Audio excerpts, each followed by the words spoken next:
Success as a real estate agent. Welcome back. Welcome back. Welcome back. Wayfinding, driving people to the open house. The days when an agent put out a few signs for their open house are gone. In my view, in a mega open house strategy, you want 15, 20, or even 25 open signs. The adage, more is better, comes to mind. Use lots of signage. The typical agent uses a few open house signs. The open house creates an opportunity to carpet bomb an area with you and your brand. As a new agent, if you put out 20 to 25 open house signs, it looks like you have a much larger market share and presence that you actually do. Your objective should be to place 20 to 25 signs in high traffic locations as far out as a couple of miles away from your open house.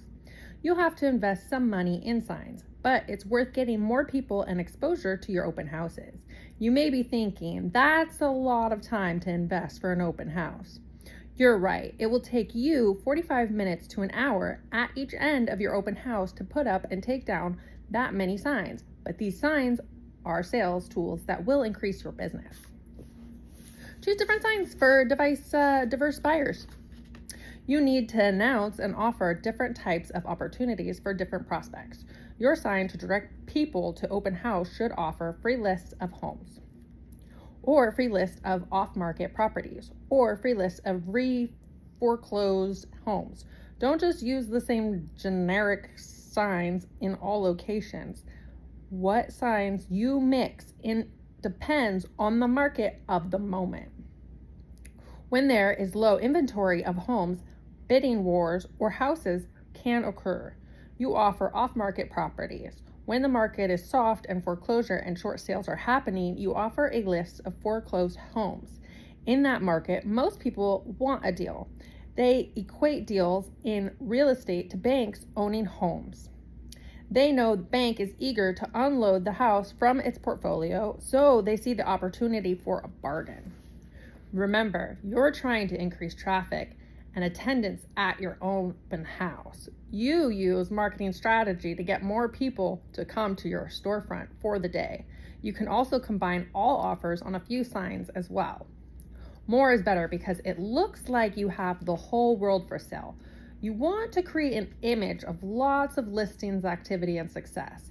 By placing open house signs, even miles away on major streets, your direct traffic in from miles away. People are mobile and out and about in their cars. If thousands of people see your signs a few miles away, a few will stop by to see the home or check it out. You only need a few from each sign to turn an ordinary open house into a mega open house.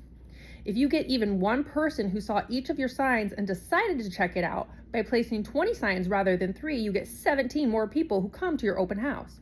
If only 10% of those 17 people have an interest or are thinking about the potential of buying or selling, that's 1.7 prospects.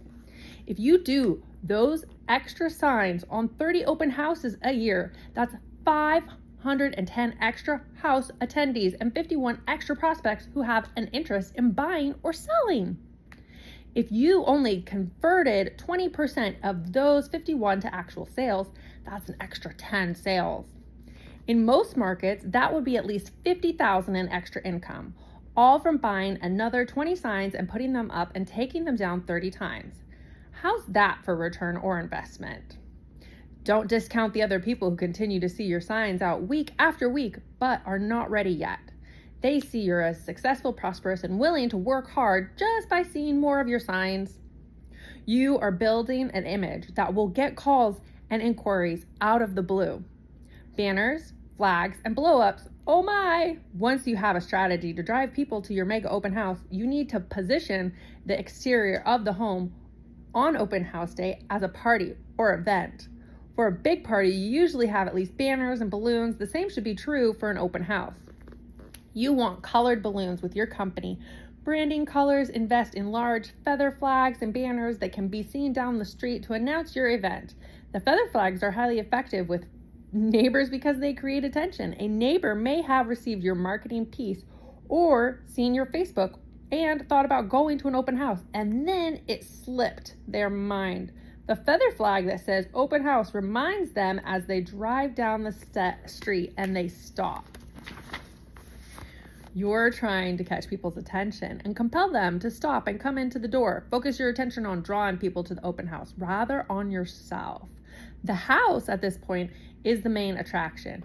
You are using it as your storefront for the day. You want as many people as possible to cross the threshold. Being the host with the most, effectively managing the open house. A successful open house requires a well-chosen and presentable home, a well-organized host, and an impeccable follow-up plan so that no prospect gets lost in the post-event period, using the following information to guide your planning. In addition, you may want to use the worksheet featured in figure 12-1 to be sure that you cover all the planning bases and arrive ready to open the doors to a successful event. Setting up for success before prospects arrive.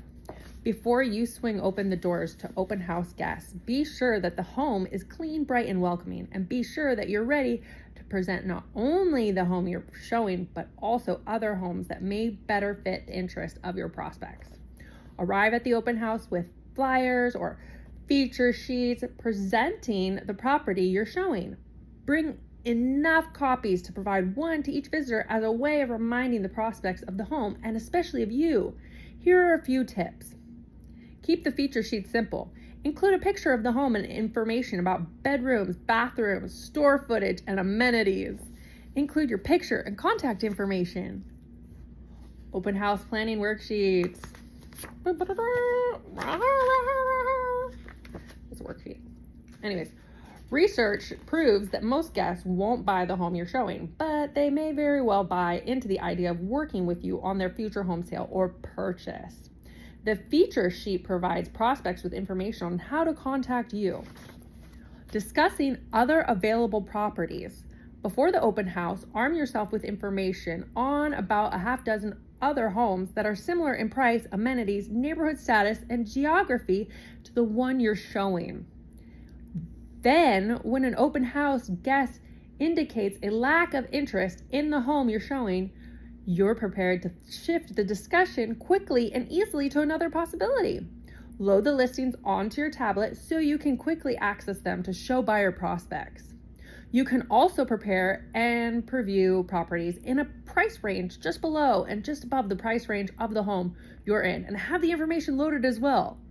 Come armed with your tablet and prepared to show your market knowledge and export command of the inventory. The best research approach is to personally tour each home so that you fully understand and can quickly describe its attributes and how it differs from the home you're showing. At a minimum, take a few minutes to review the pictures and virtual tours of each home that is similar to your open house. Then, if a prospect expresses you to you that the open house won't work because the backyard is too small. For example, you have firsthand knowledge with which to describe the large yard of another home you can recommend. Setting the mood with last-minute touches. Right before opening the doors to your open house, take a moment to enhance the warm, welcoming feeling attendees want to experience upon arrival. Throw open blinds to express nice views. Turn on lights to brighten corners. Burn candles and plug in air fresheners to scent the air. Play soft music. Set up simple but tasteful refreshments to encourage attendees to linger. Place a guest book on sign-in sheet along with a pen and in the entryway or at a point where guests gather. Keep a stack of business cards and house flyers in a visible location. Meeting and greeting during the open house. Your objective during the open house is to meet guests and sell guests on meeting with you. Your measurement for success is on how many appointments you book for after the open house buyer interviews, which are meeting during which you demand the prospect's motivation, time frame, wants, needs, and prospects learns how you work and what services you provide. Successful buyers interview conclude with a prospect commitment, which takes the form of a signed buyer agency agreement. This agreement is a contract to exclusively represent the buyer at its core. The buyer agency agreement is like a listing agreement where your compensation is guaranteed if the buyer buys. If the buyer buys any home, where's the little, there we go. You're compensated for your time, effort, and energy. The single best way to obtain a buyer interview is to convince the prospect when you're face to face at the open house that you're the best real estate resource based on, and the list goes on and on. Anyways, we're going to take a break from this for now.